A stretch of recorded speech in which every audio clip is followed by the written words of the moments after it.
Welcome to my channel Bharati's kitchen. আজকে আমি দেশি মুরগির একটা রেসিপি বানাচ্ছি, দেখে নাও আমি কিভাবে বানাচ্ছি। কড়াটা বসিয়ে দিয়েছি, গরম হয়ে গেছে, সর্ষের তেল দিয়ে দিচ্ছি।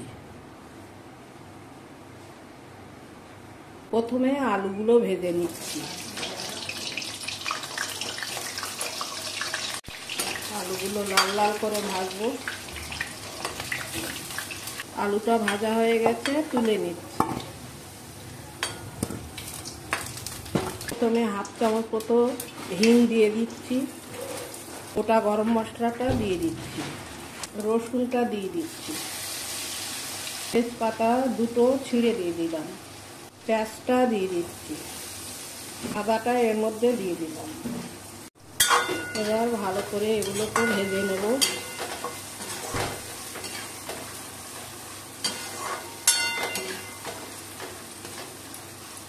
কসুরি মেথি আমি হাতে ডলে দিয়ে দিচ্ছি। এটাকে আমি ভালো করে ভাজবো, লাল লাল করে। পেঁয়াজটা ভাজা হয়ে গেছে, এবার টমেটোটা দিয়ে দেব।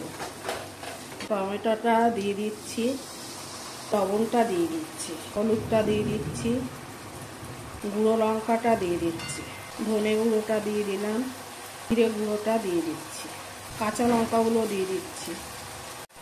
এবারে ভালো করে কষাবো।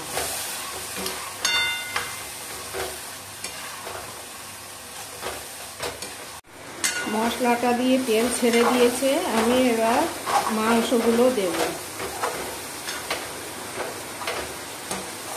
বাইরে ভীষণ বর্ষা হচ্ছে, আওয়াজ হচ্ছে খুব।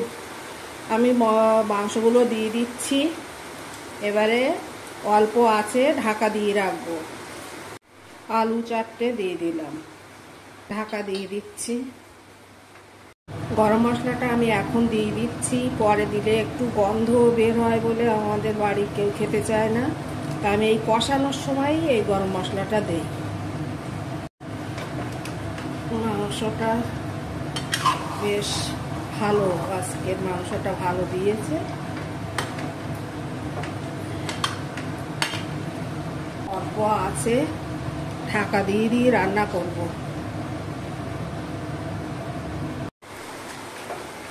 রান্নাটা আর কিছুক্ষণ করব, তারপরে নামিয়ে দেব। রান্নাটা আমার কমপ্লিট, আমি এবার নামিয়ে নিচ্ছি। রান্নাটা আমার কমপ্লিট, দেখো কত সুন্দর হয়েছে, কালারটাও খুব ভালো এসছে, টেস্টি হয়েছে খুব।